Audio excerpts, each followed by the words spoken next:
I sat in the sunlit kitchen of a 3-story wooden house in Denver, where my husband's family gathered once a month.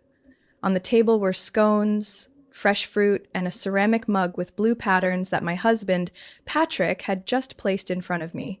He smiled, but his eyes avoided mine. Layla, I made this just for you, your favorite blend. His voice was unusually sweet, almost forced. I looked down at the coffee.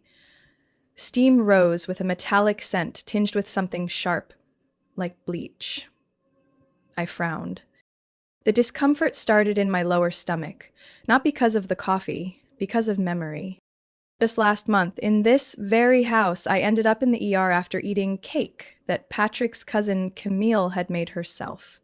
The doctors couldn't identify the toxin, but Camille insisted it was just a cream cheese issue. 2 months before that, I'd broken out in hives after drinking tea at her place. Each incident happened right before key meetings at my firm. Every time, Patrick shrugged it off. Maybe it was something you ate earlier. You're kind of sensitive. But now, as the steam curled lazily above the mug in front of me, I couldn't shake the feeling that none of this was coincidence. My name is Layla. I'm 32 years old, and I'm the communications director for a multinational corporation based in Colorado. My career had taken off faster than anyone expected, and clearly, not everyone liked that. Camille, who worked for a rival firm, once said at a Christmas dinner, "If someone like Layla can be a director, I guess anyone could be a CEO." Everyone laughed. I smiled faintly, but I never forgot. I glanced at Patrick, pretending to chat with Uncle Jim at the head of the table. Camille sat to my right, her blonde curls loose over her shoulder, her coffee untouched. She hadn't taken a single sip. I remembered 3 nights ago when Patrick hastily locked his phone as I walked into the bedroom. When I asked, he said it was just a quick message to an old colleague. I lifted the mug to my nose, same scent, harsh and chilling. I didn't drink. Instead, I turned to Camille and said, slowly, "The coffee smells great today." She smiled, still not touching her own cup. "Patrick made it. He's getting really good at it lately." Her casual tone sliced through me like glass. How would Camille know Patrick had been practicing coffee making? Since when were they that close?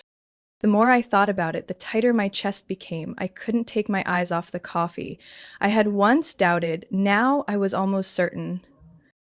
I didn't know if I was being paranoid or truly being watched, manipulated meal by meal, sip by sip. But what I did know for sure, I could no longer drink anything they handed me. I set the mug down, took out my phone, and pretended to take a work call. "Sorry, everyone, I need to take this real quick. Camille, may I use your office?" "Go right ahead, Layla. Just try not to break anything in there." I gave a light chuckle, stood up, and as I passed Camille, I stumbled slightly, bumping into the edge of the table. In that tiny moment of confusion, I switched my coffee cup with hers. No one noticed. My heart pounded as I stepped into the office and cracked the door open. Camille was laughing, then picked up my cup, now hers, and brought it to her lips. I stood frozen, waiting. If I was wrong, I would apologize, but if I was right, then the truth was about to show its face. I stood behind the oak office door, cracked just enough to see the breakfast table still buzzing with the clinking of cutlery and scattered laughter over conversations no one truly cared to listen to. Only one person held my gaze. Camille. She was smiling faintly as if nothing were amiss, then raised the coffee cup, the one that had been placed in front of me, to her lips. I held my breath. My throat went dry, my palms damp. Camille took a small sip. She kept smiling, still chatting with my mother-in-law, Martha. Time felt frozen for the next few minutes. Then I saw it. A tiny shift. Camille blinked slower than usual, her fingers tightening around the cup for balance. She set it down, said nothing. Patrick glanced at her, and there was something in his eyes. Not concern, but evaluation. I kept watching through the sliver in the door. Camille rubbed her forehead, leaning back into her chair. "Oh God, I suddenly feel dizzy," she murmured, but I heard her loud and clear. Patrick turned to her instantly. "You okay? Did you eat something this morning?" "Yeah, I just..." She tried to stand but stumbled. Martha jumped up. Emil, what's happening to her? I stepped out of the office just as Camille clutched the edge of the table for support. I said nothing. I simply stood there, eyes locked on Patrick. He stared back at me, his face was ghost white. Camille was gasping now, sweat breaking across her forehead. Martha frantically tried to hold her up. Somebody call 911, she shouted, panic rising in her voice. Patrick stammered, Maybe it's just low blood sugar. Camille, you're fine. But Camille was trembling. Her lips had started turning purple. I pulled out my phone and dialed 911, my voice unnervingly calm. We need an ambulance at 1105 Redwood Lane, second floor. A woman is showing signs of seizure and shortness of breath after drinking coffee. I didn't mention that it was the coffee meant for me. The air in the room thickened. Background chatter faded into nothing. All I could hear was my own heartbeat, pounding like thunder in my chest. Patrick stood motionless, paralyzed. Only when Camille began collapsing into her chair did he bolt forward. No, that wasn't the right cup. I didn't miss a beat. I hit record. What was that? I said loudly. Wasn't the right cup? What are you talking about, Patrick? Patrick looked up. His face turned pale as chalk. The entire room was now staring at us. I walked slowly toward him, holding up my phone. You just said it wasn't Camille's cup, so whose was it supposed to be? No one answered. Patrick lowered his head. Camille groaned beside him, gripping the collar of his shirt. You said it would just make her tired, just tired. I narrowed my eyes, stepping closer. Who's her? Me? Patrick backed away slightly, hands raised in surrender. No. Layla, it's not what you think. The wail of an ambulance siren cut through the tension outside. I looked at Patrick, then at Camille slipping in and out of consciousness, then finally at the coffee cup, still stained with lipstick. If I'd drunk from that cup, I'd be the one on the floor. Patrick opened his mouth to speak, but before he could, 2 EMTs burst through the door. They moved quickly, loading Camille onto a stretcher, checking her vitals, and starting an IV. I handed over the coffee cup to a nurse, gave them the necessary information, and held my phone tightly with the recording saved. When Patrick moved to follow the stretcher, I blocked his path. No, you're staying here. I'm going with her. I want to know exactly what's in her system. Patrick didn't respond. For the first time in 3 years of marriage, I saw genuine fear in his eyes. But I felt nothing. Only cold. A cold that made the last 3 years feel like nothing more than a carefully crafted shell, now beginning to crack wide open. The ambulance door closed with a cold, final clunk. I sat inside the vehicle beside Camille, eyes locked on the heart monitor, blinking out unstable numbers. She drifted in and out of consciousness, drenched in sweat, hands trembling uncontrollably. Every minor convulsion confirmed what my gut had been screaming all along. Someone wanted me gone. I unzipped my bag, pulled out my earbuds, and plugged them into my phone. The recording was still there. Patrick's panicked voice shouting, "That wasn't her cup!" His voice shook. Camille's, though faint, was clear. You said it would just make her tired. I didn't think it'd be this strong. Just 2 sentences, but they hit like a sledgehammer to my chest. Camille stirred suddenly, groaning. Henderson, she can't get that contract. I froze. Henderson. That was the name of the strategic project I was scheduled to present on Tuesday.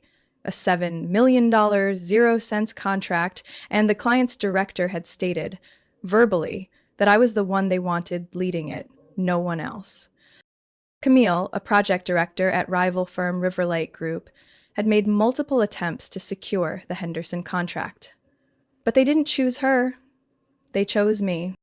And now, in her semi-conscious state, Camille had accidentally confessed the reason behind every unexplained illness, dizzy spell, and hospital visit I had endured for months.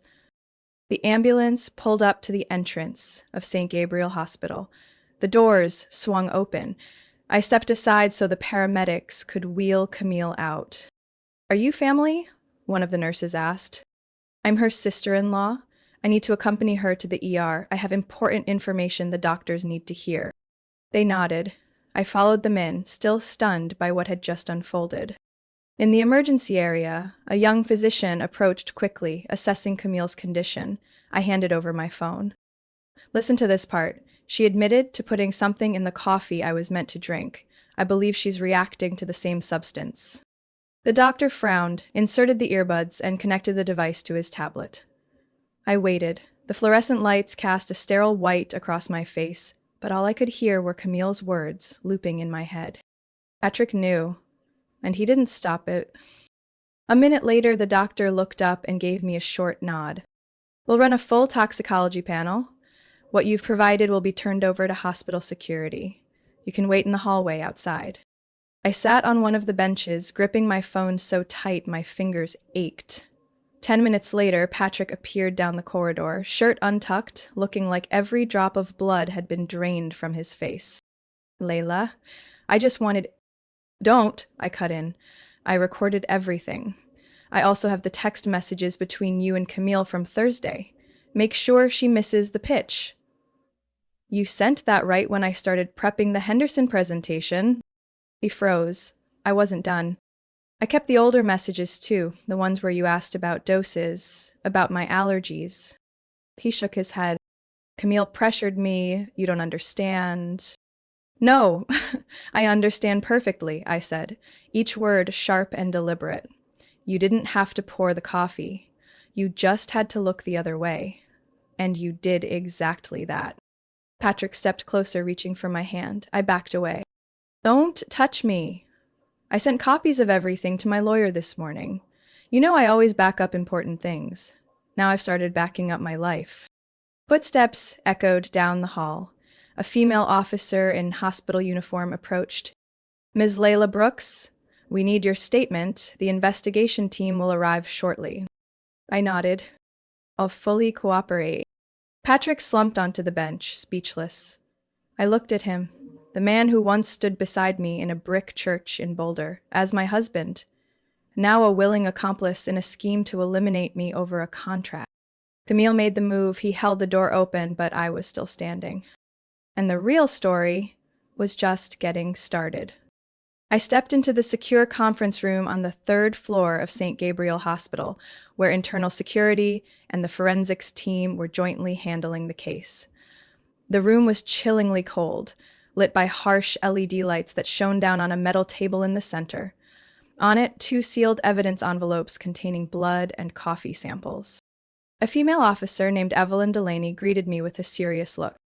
Ms. Layla Brooks, correct? You're the one who brought the victim, Camille Sharp, here? Correct. And I'm also the intended target in this case, I replied, placing my phone on the table. This contains a voice recording and a series of messages I believe prove an attempt to poison me. She nodded, put on gloves, and connected her earpiece to a secure device. I quietly took a seat, eyes fixed on the auxiliary screen as the recording played, Patrick's panicked voice, Camille mumbling about dosage and the Henderson deal. When the audio ended, no one in the room spoke. I've also documented my symptoms over the last 7 months, I continued, pulling out my tablet. Every hospital visit aligns with meals at Camille's home or with drinks and food Patrick gave me. I scrolled through the entries.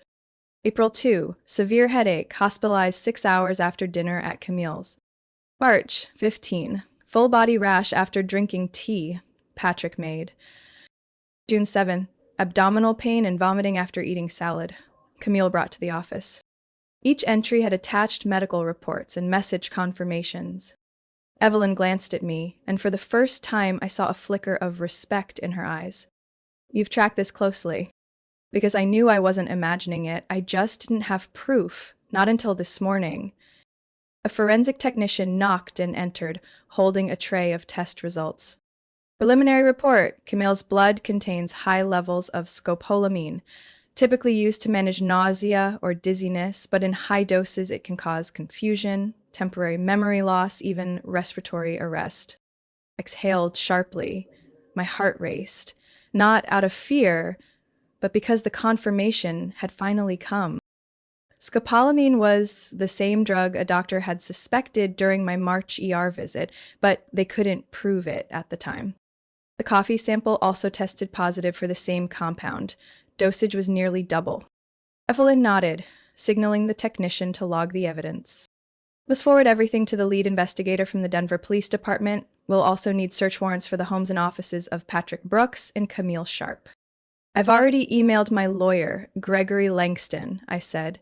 He's ready to cooperate with law enforcement. Moments later, my phone buzzed. It was Gregory.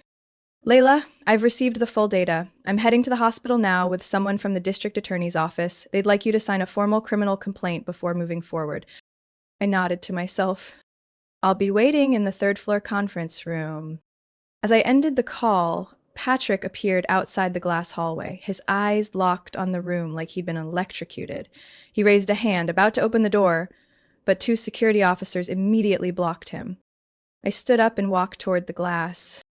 Layla, he called, tapping lightly. It's me. Camille tricked me. I never meant to hurt you. I didn't respond. I simply pulled out my phone, opened the message that read, make sure she's out on Tuesday. No need to go overboard, just ruin her credibility. I held the screen up to the glass for him to see, then turned away. Behind me, Evelyn spoke quietly. We'll be detaining him now. With everything you've provided, this is no longer a suspicion. This is a coordinated act of harm. Patrick was handcuffed and escorted away in silence, his eyes wide, his voice barely a whisper, repeating the same phrase. I didn't mean to. I didn't believe him, not anymore. And this time, I wasn't going to let it go.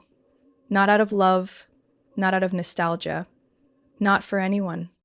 3 days after Patrick was taken into custody in Denver, I received a call from Chief Investigator Hayes, the lead officer overseeing my case. His voice was deep, clear, and to the point. Ms. Brooks, we just got the full forensic report back from the federal lab. Camille's coffee contained a compound called BZ274. I gripped the phone. What we just thought exactly. It's a synthetic derivative of a sedative used in clinical trials, not approved by the FDA for public use. At improper doses, it can cause hallucinations, respiratory distress, and motor paralysis. I went silent. BZ2074. A name I had never heard before, but my body had clearly encountered it more than once. Hayes continued. What's most alarming is this. We found 3 small vials of BZ274 along with a thick stack of notes inside Patrick's desk at Brayson Digital. Well, I exhaled. So he brought the trial material to his workplace. More than that, the notes detailed dates, dosages, and reactions. There are specific entries like Saturday tea, Layla vomited after 2 hours, and brunch cocktail, delayed reaction, increased dose. Would you like to come see for yourself? I nodded, even though he couldn't see it. I'll be there within the hour. Brayson and Digital was housed in a sleek, modern building in Greenwood Village's commercial district. I'd been there many times, back when I was still Patrick's wife, bringing him lunch, believing I was part of his life. Now I was walking in as a victim and a living witness. Patrick's office had been sealed off with yellowback crime scene tape. An IT technician unlocked his desktop using a special FBI access credential. The screen lit up with a list of folders, one labeled Sonder Test, marked with a security lock icon. We cracked it this morning, the tech said. It contained side effect charts and scanned images of Patrick's handwritten logs. I read each line, crisp scans on the monitor. 4/2 micrograms dose. Layla, dizzy after 90 minutes. Patrick reacts well, no suspicion. 6/7. Increased to 2 May, mixed in iced tea. Effects lasted nearly 4 hours. Positive result. Planned 3 mg dose for Sunday morning. Ensure Camille sticks to script. Layla must not attend Henderson pitch. I froze at the last entry. Script. A plan. A coordinated scheme between 2 people who once called me family. I turned to Hayes. What about Camille? We searched her apartment this morning. found 8 different vials, some matching the ones in Patrick's cabinet. 2 had clear signs of use. We also recovered a USB drive. She had recorded hidden video of you eating, with annotations like she was observing a lab rat. I swallowed hard. So, they were tracking my physical reactions? Exactly. It looks like they were trying to measure effects not just to harm you, but to refine a cleaner method of taking down competitors. I sank into a chair. 3 years of marriage, 6 hospitalizations, dozens of seemingly normal meals, all of it a smokescreen for a toxic experiment. Another female officer entered, holding a printed report. One more detail, Ms. Brooks. BZ-274 is only stored at a research facility run by Larton Labs in Arizona. One of their senior tech staff turns out to be Patrick's former college friend. I stiffened. What's his name? Like Colin Murphy. They've been in contact via private email for almost 2 years. We're opening an extended investigation into the illicit distribution of controlled compounds in corporate circles. I nodded slowly. I came here thinking I was just the victim of a toxic relationship. Now I realized I had stumbled into the visible tip of a much deeper iceberg, one where greed and manipulation reach all the way into the highest levels of power. The trial began on November 3rd at the Arapahoe County Courthouse in Colorado. The courtroom was packed with media, investigators, and curious spectators, but I wasn't there out of curiosity. I was there to face the truth and claim justice for myself. Patrick sat at the defendant's table in a wrinkled gray suit. His face was gaunt, stripped of the confidence that once drew me to him. Beside him was Camille, his cousin and co-conspirator. Cold and composed, though her fingers tightened on the armrest every time BZ-274 was mentioned. The prosecutor began with indisputable evidence. We have a voice recording of both defendants confessing, copies of text messages, a toxicology report from St. Gabriel Hospital, and expert testimony from Larton Labs confirming the compound used was restricted to internal research use only. A relationship chart linking Patrick, Camille, and Colin Murphy, the lab technician, lit up on the main screen. Each connection was another nail in the case. I was called to the stand on day 3. The room went still as I walked up, hands trembling slightly, but my voice didn't. Over the course of 7 months, I was hospitalized 6 times with unexplained symptoms. I had my suspicions, but no proof, until I accidentally switched coffee cups on October 29th. The one Camille drank from was meant for me. I handed over my phone. The audio played, every breath and word crystal clear. You said it would just make her tired. I didn't think it'd be this strong. Camille's voice, faint but undeniable. Patrick's attorney argued he had lost control under Camille's influence, but the prosecution immediately presented a message he sent. Increase the dose tonight. Don't raise suspicion. Make sure she misses the pitch. On day 8, an FBI toxicology expert testified. The dosage of BZ-274 in that coffee could have caused respiratory arrest within 2 hours without emergency intervention. The courtroom fell silent. I looked at Patrick. He kept his head down, unable to meet my gaze. When Camille took the stand, she tried to justify her actions with competitive pressure and the hope that Layla would take a break from work. Her voice cracked, but the room remained unmoved. That's your version of giving someone a break? Judge Brandt asked coldly, with an illegal substance from an underground series of experiments? On day 15, security footage from Camille's home was played. She stood in front of her mirror, smiling as she spoke into the phone. She's too stubborn, but if she gets sick twice in a row, the company will have to pull her from Henderson. On the final day, my attorney, Gregory Langston, delivered a closing statement.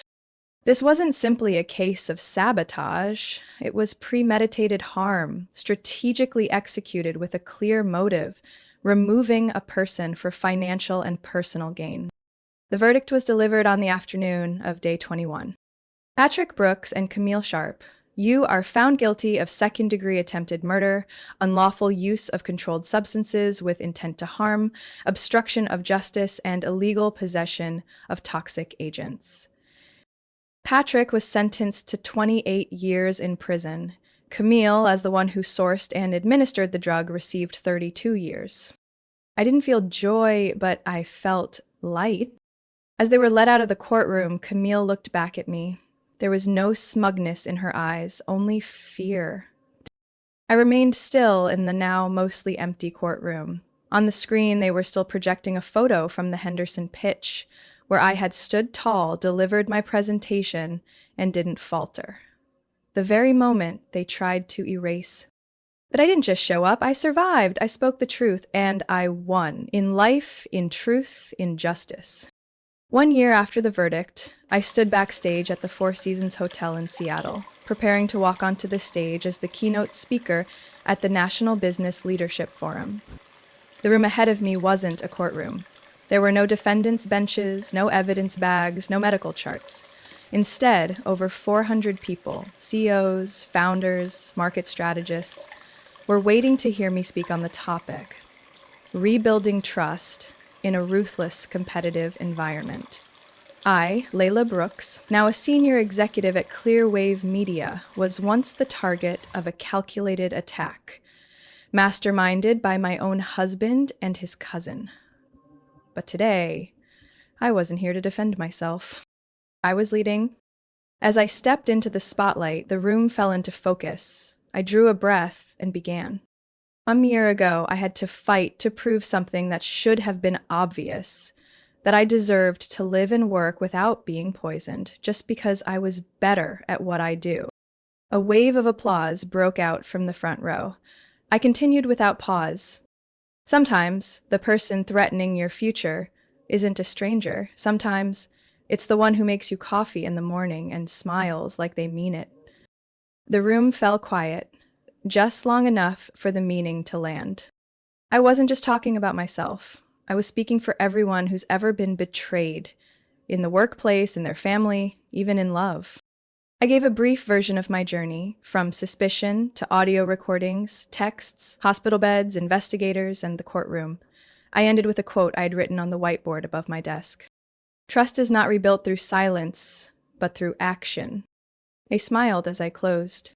Success isn't sitting quietly, waiting for someone to acknowledge your worth. Success is walking through hell and keeping your heart from turning to stone. The room erupted, a standing ovation, applause rolled like thunder. The Henderson Group, the client I nearly lost because of Camille's scheme, had officially signed a 3-year contract with Clearwave just 1 week prior. Their director, Joanna Niles, sat in the front row.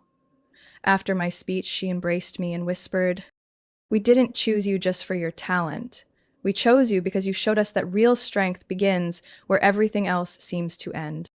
That evening, I returned to my penthouse in downtown Seattle, the first home I bought on my own after the trial.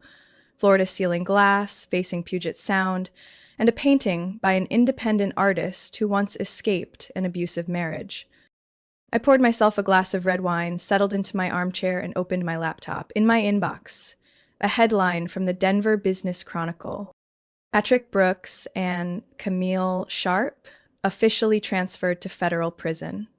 Additional charges regarding Arizona drug trafficking under ongoing investigation. I didn't read further. I had stopped following their lives. The people who tried to turn me into a victim had dug their own grave. And me, I had built a new foundation, one that didn't rely on anyone else to hold me up. I set my wine down and opened the planning folder for Project Ember, a community initiative I launched to teach critical thinking and boundary setting to young women in media and creative industries. When I walked out of court last year, I told my attorney, Gregory, "I don't want revenge, I want transformation." And that's exactly what I've done. Not every wound needs to be put on display, but every survivor deserves a day when they step into the light. And today, I know I've made it there, not through bitterness, but by creating my own light. Layla's story is a powerful reminder that the most brutal betrayals often come from those we trust the most. But instead of falling apart, she turned her pain into purpose, fighting back with intelligence and strength to reclaim justice. In real life, many people face similar circumstances. And like Layla, they deserve protection, to be heard, and the right to rewrite their lives with resilience and true success. What do you think about Layla's journey and the choices she made? Share your thoughts in the comments, and don't forget to follow the channel for more powerful, emotional stories about life and family relationships.